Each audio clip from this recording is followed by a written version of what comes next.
অনেকগুলা টিভি আছে, জাস্ট এটা চর দখলের মতো করে বিএনপি দখল করে নিছে। হ্যাঁ, জামাত দখল করছে সেটা বলো, বিএনপি দখল করছে না সেটাই তো বলতেছি যে বিএনপি দখল করছে। আচ্ছা বিএনপি দখল করছে, জামাত দখল করছে, এক্সওয়াইজেড দল দখল করছে। জামাতের কথা বলো, জামাত তুমি সময় টিভিতে যাও, তারপরে এখনই টিভিতে যাও, এখনই টিভিতে যাও, সময়কে দখল করছে, সিইউ প্রশাসনিকটা দখল সময়টা বিএনপি দখল করে ফেলছে, কিন্তু সেখানে সিইউ যা আপনাদের আছে প্রশাসনিক দখল সব জামাত করছে। যমুনা টিভির সিইউ, ঠিক আছে আপনি, সেও জামাত করে। ঠিক আছে আপনি নিজের দায়িত্ব, অধিকাংশই জামাত সব, ঠিক আছে আপনি তাহলে নিজের দায়িত্ব স্বীকার করে নিয়ে বলেন যে এই কাজটা জামাত করে।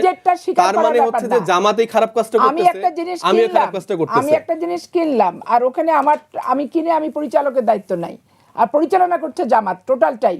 তাহলে আমার কেনাটা অপরাধ, আমার কেনাটা অপরাধ। সময় টিভি আপনাদের কেনা? তুমি বলছো, আমি তো জানি না। সময় টিভি বিএনপি দখল করছে, এরকম অনেকগুলো চ্যানেল দখল করছে। দখল যে বলছো, এখন দেখেন আমাদের দায়নের রাজনীতিটা নাই। হ্যাঁ ধরেন জামাত ইসলামী করছে, কিন্তু ওই एग्जांपलটা টেনে আমি বলতেছি জামাত কেন করছে, তাহলে তো আমিও করতে পারবো। এটা তো হইলো না। আপনি একজন ভুল করছেন, সেটা নিয়ে কথা বলুন। টোটাল সমালোচনাটাতে সারা দিন বিএনপির বিরুদ্ধে হচ্ছে। তারপর আমি আরো কয়েকটা বিষয় বলে নেই, যে পোস্টাল ব্যালট ভোটের কথা আসছে, এটার জন্য এনসিপি সবথেকে বেশি ফাইট করছে। পাপি আপারা এই, তারপরে অনেক মানুষরাই আছে, বিএনপি স্পেশালি আছে যে প্রবাসীদের ভোটাধিকার এটা যে আসুক, সেটা নিয়ে লাভ আপনার যেটা প্রবলেম হচ্ছে সেটা নিয়ে আপনি কথা বলেন। আপনি প্রবাসীদের ভোটাধিকার নিয়ে আপনি কেন তাদের বিরুদ্ধে দাঁড়াবেন?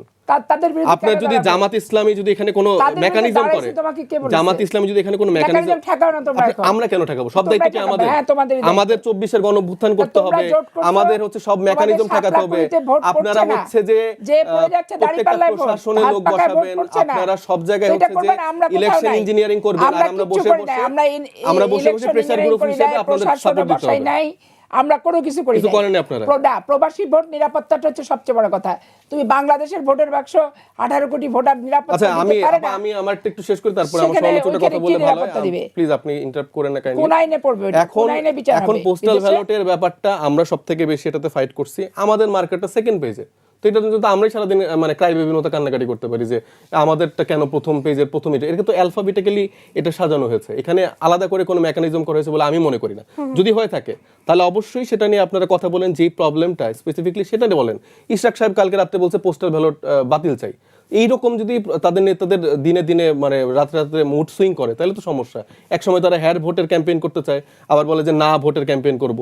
তাহলে ভাই আপনারা স্পেসিফিক একটা স্ট্যান্ড নেন। আপনারা বাংলাদেশের পক্ষে বাংলাদেশপন্থী রাজনীতি করতে চাচ্ছেন, সংস্কারের পক্ষে কাজ করতে চাচ্ছেন, পরিবর্তিত যে রাজনীতির যে চিন্তাটা বাংলাদেশের মানুষ দেখতে চাচ্ছে সেটার জন্য করতে চাচ্ছেন, নাকি শুধু ক্ষমতার জন্য রাজনীতি করতে চাচ্ছেন? হ্যাঁ আমার ভারতের অমুককে তমুককে লবিংগুলো মেনটেন করতে হবে, আমার এটা করতে হবে, আমার চ্যানেল দখল করতে হবে, আমার হচ্ছে যে প্রশাসন দখল করতে হবে, আমার কান্না করতে হবে যে জামাত ইসলামী সব দখল করে ফেলছে, এনসিপি দখল করে ফেলছে, সেগুলো দখল করে ফেলছে দেখে আমারও কেন দখল করতে পারলাম না।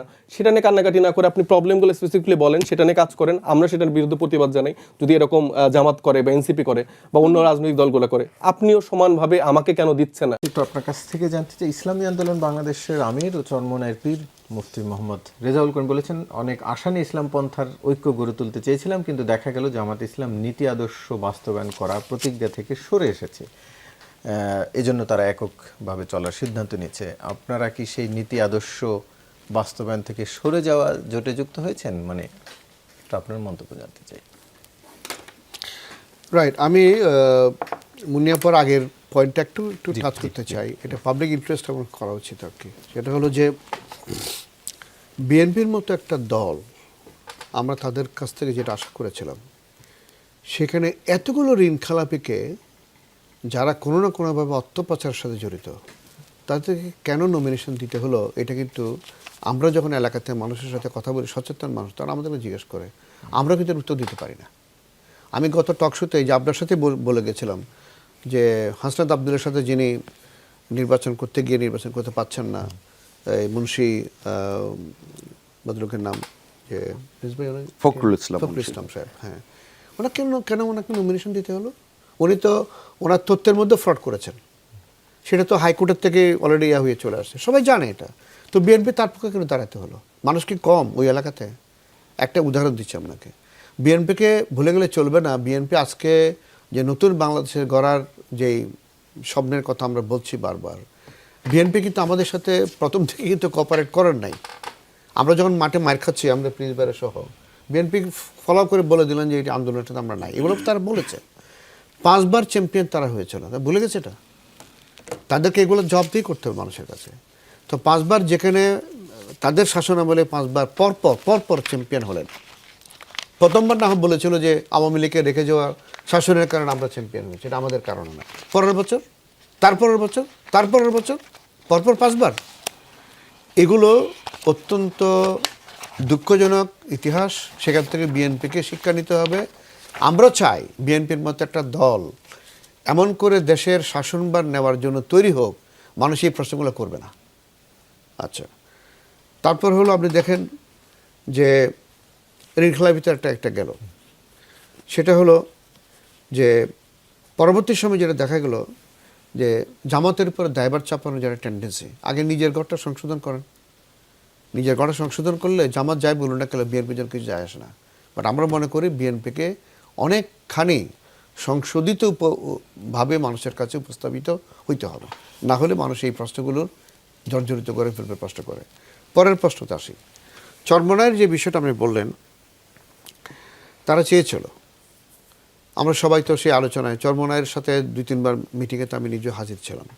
সবাই প্রাথমিক দিকে এটা চেয়েছিল যে ঠিক আছে একটা প্রথম দিকে চিন্তা হয়েছিল এটা জাতীয় সরকারের মতো করা যায়, অন্তত এই পার্লামেন্টটা, যাতে করে আমরা এই যে সংস্কারের কাজগুলো নিতে পারি, সংবিধান সংশোধনের প্রশ্ন আসবে, নতুন করে আপার হাউস তৈরি করার বিষয় আসবে, এগুলো যাতে করে ডিবেট তৈরি না হয়। যাই যেটা হয় নাই, ফাইন, গুড এনাফ। বাট এখন যেটা দাঁড়াচ্ছে সেটা হলো সিটের বন্টনে এই জামাতের সাথে যেমন আলোচনায় গেল, জামাত এখানে কোনো কোনো ক্ষেত্রে নিজেদেরকে একটু ওভার অ্যাম্বিশাস প্লেনে তারা গিয়েছে।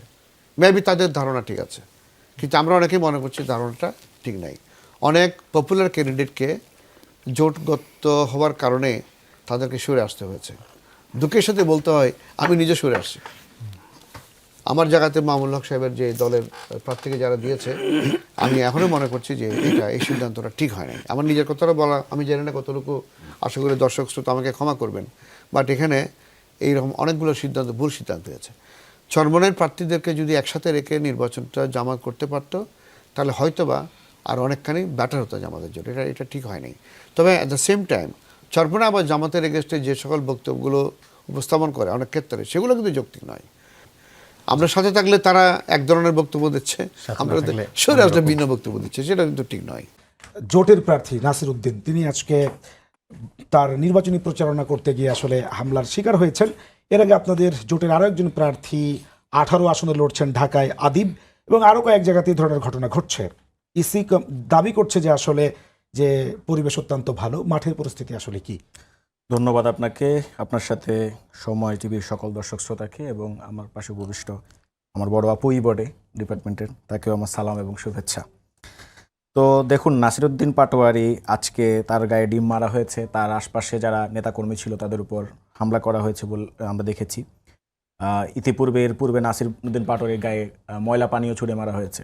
এই ঘটনা ইতিপূর্বে আমরা কখন দেখেছি? যখন শহীদ ওসমান হাদি ঢাকা 8 আসনে নির্বাচনী প্রচারণায় গিয়েছিলেন, তখন অন্য আরেকটা গ্রুপ তারাও ওসমান হাদি ভাইয়ের গায়ে কিন্তু ময়লা পানি ছুড়ে মেরেছিল। তো তিনি বলেছিলেন যে ঠিক আছে, ময়লা পানি ছুড়ে মারেন, কোনো সমস্যা নাই। তো আমরা কিন্তু এই ধরনের ঘটনাগুলো দেখতে পাচ্ছি। এখন এটার বিরুদ্ধে আমরা প্রতিবাদ জানিয়েছি, আমরা সভা সমাবেশে আমরা কথা বলছি, এগুলো সব ঠিক আছে, বুঝতে পারলাম। কিন্তু এখানে একটা খুব অদ্ভুত একটা জিনিস আমি আবিষ্কার করলাম, সেটা আপনার সাথে আমি শেয়ার করতে চাই। সেটা হলো, এই হামলার পরে কেউ বলা শুরু করে দিলেন যে যেহেতু নাসিরউদ্দিন পাটোয়ারি সাহেব বেফাস কথাবার্তা, কোট আনকোট বেফাস কথাবার্তা বলেন, উদ্ভট কথাবার্তা বলেন, আবারও কোট আনকোট, অথবা তিনি এমন কথাবার্তা বলেন যেগুলো হয়তো তাদের মতে যারা প্রতিপক্ষ আছে তাদেরকে কিছুটা ঘৃণার উদ্রেক করে, তাদেরকে হামলার জন্য প্রলুব্ধ করে, কোট আনকোট, আবারও বলছি সবগুলো শব্দ কোট আনকোট, প্রলুব্ধ করে। তো সেহেতু ওনার উপর যে হামলাটা হয়েছে এটা মোটামুটি জাস্টিফাইড। এটা আমরা মোটামুটি আজকে সোশ্যাল মিডিয়া পাড়ায় বিভিন্ন বুদ্ধিজীবী যারা বর্তমানে বড় বড় সিভিল সোসাইটির ব্যক্তি আকারে হাজির হচ্ছেন, তাদের ফেসবুক পোস্টে মোটামুটি এই ধরনের একটা ইঙ্গিত পেলাম আর কি। তো নাসিরউদ্দিন পাটোয়ারি যেহেতু এসব কথাবার্তা বলেন, এগুলো জাস্টিফাইড আর কি। তো আমি তাদেরকে আসলে মনে করিয়ে দিতে চাই, এবং এগুলো দেখে কিন্তু আবার আমাদের যারা বিএনপির নেতাকর্মীরা আছেন তারা বেশ খুশি যে না ঠিক আছে, আলহামদুলিল্লাহ, হাওয়া তো তাইলে আমাদের দিকেই বইছে।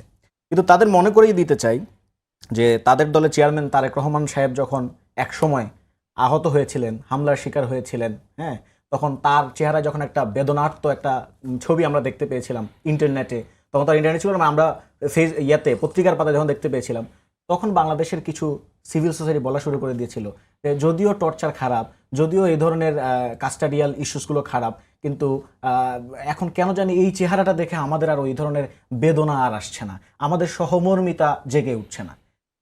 বাংলাদেশের যে সিভিল সোসাইটিতে আছে, যারা মেইন স্ট্রিম বলে পরিচিত, তারা সবসময় যে পাওয়ারে থাকতে চায় বা যে পাওয়ারে যাবে তার সাথেই থাকে। ওই সময় তারেক রহমান, ওই সময় বিএনপি পাওয়ারে ছিল না, ওই সময় তাদের সাথে ছিল না। এখন তো আর বিএনপি এখন- পাওয়ারে না। এখন ওই যে বিএনপি ওয়ানাবে হয়তো পাওয়ারে যাবে মনে করছে বিধায় তারা এখন তাদের বিএনপি যারা প্রতিপক্ষ আছে তাদেরকে এই যে কেউ যদি একটু বেফাস কথাবার্তা বলে, আচ্ছা ধরেন কেউ বেফাস কথাবার্তা বললো, ট্রাম্পের মতো বেফাস কথাবার্তা বলা লোক কি দুনিয়ায় আর কেউ আপনি আমাকে দেখাইতে পারবেন? এত বেশি বেফাস কথাবার্তা বলে, ধরেন এত বেশি আপনার প্রতিপক্ষকে আক্রমণ করে কথা বলে, তাই না? আপনি প্রতিদিন দেখবেন যে কোনো আপনি আমেরিকান যে কোনো নিউজ আউটলেট দেখেন পাবেন। এখন ইস্যুটা হচ্ছে আপনি গণতান্ত্রিক চর্চাটা কখন, কেউ যদি বেফাস মন্তব্য করেও যতক্ষণ পর্যন্ত না সে শারীরিক অ্যাসল্ট করছে, ফিজিক্যালি আপনাকে অ্যাসল্ট করছে, আপনি তো তাকে ফিজিক্যালি অ্যাসল্ট করতে পারেন না। তো এই জিনিসটাকেও কিন্তু এখন জাস্টিফাই করা হচ্ছে। আবার দেখেন নাসিরউদ্দিন পাটোয়ারির বেলায় বলা হচ্ছে এটা, কিন্তু আরিফুল ইসলাম আদিব যিনি হামলা শিকার হয়েছেন ঢাকা 18 আসনে, তার ব্যাপারে আবার বলা হচ্ছে আসলে কি বিএনপির লোকজন হামলা করেছে কিনা। তাহলে চিন্তা করেন, মানে ইস্যুটা হচ্ছে তারা প্রিডেটার মাইন্ড, অলরেডি তারা বায়াস, দে আর বায়াস, তারা বোঝার চেষ্টা করতেছে যে কাকে কিভাবে ঠেকানো যায়। আপনি সিভিল সোসাইটির কথা আপনি বলছেন, কিন্তু প্রশ্নটা ওইখানে না। তাহলে কি মাঠে প্রশ্নটা হচ্ছে, হ্যাঁ আমি আসতেছি, মানে আমি তো এটা জাস্ট একটা আসপেক্ট বললাম আর কি। প্রশ্নটা হচ্ছে আপনি মাঠের অবস্থা কি? তো মাঠের অবস্থা এরকমই। আপনি কিছুক্ষণ আগে একটা কথা বললেন না যে তালিমের নারীরা, দেখেন বিএনপির পলিসি মেকিং পর্যায়ের অনেকেই কিন্তু বারবার বলে যে আমাদের দল দেখেন জামাত জোটের নারী প্রার্থী হচ্ছে 2 জন, আর বিএনপি জোটের নারী প্রার্থী কিন্তু অনেকে আছে। তার মানে রাজনীতিতে নারীদের অংশগ্রহণ নিশ্চিতে বিএনপি বেশ ভালোভাবে কাজ করে যাচ্ছে। তো এখন জামাতের যেই নারীরা ধরেন তালিম করে, সে ধরেন তালিমে গিয়ে ভোটও চাইলো, হ্যাঁ আমি মেনে নিলাম, অনেকে বলছে, বিএনপির লোকজন বলছে যে তারা চেয়েছে, ভোটার আইডি কার্ড চেয়েছে এবং সঙ্গে বিকাশ নাম্বার চেয়েছে, যদিও এটা কোনো প্রমাণ এখন পর্যন্ত আমরা পাই নাই। যদি প্রমাণ থেকেও থাকে তাইলে ধরেন ছাত্রদলের লোকজন সাকসু নির্বাচনের মতো একটা ইস্যুতে তারা ইসি কার্যালয়ে গিয়ে এক ধরনের হট্টগোল করেছে না, যদি আসলেই প্রমাণপত্র থেকে থাকে তাহলে আপনি কি মনে করেন ছাত্রদল ওইটা করতো না? অবশ্যই করতো। বিএনপির লোকজন করতো না? অবশ্যই করতো। তার মানে আসলে ওই ধরনের কোনো প্রমাণপত্র পাওয়া যায় না। যদি পাওয়া যায় তাহলে তাদেরকে ওখানে ইসি কার্যালয়ে যেতে বলেন, কিন্তু সেটা না করে তারা দেখা গেল যে হামলার শিকার হচ্ছে আমাদের এই জোটের যারা নারীরা আছে, তারা বিভিন্ন জায়গায় হামলার শিকার হচ্ছে। এবং আজকে একজন বিএনপি নেতার বক্তব্য দেখলাম, অত্যন্ত গর্হিত একটা বক্তব্য, বলেছে জামা টেনে ছিঁড়ে ফেলবে। আমি ওইটা উচ্চারণ করতে চাচ্ছি না, জামা টেনে খুলে ফেলার কথা বলেছে।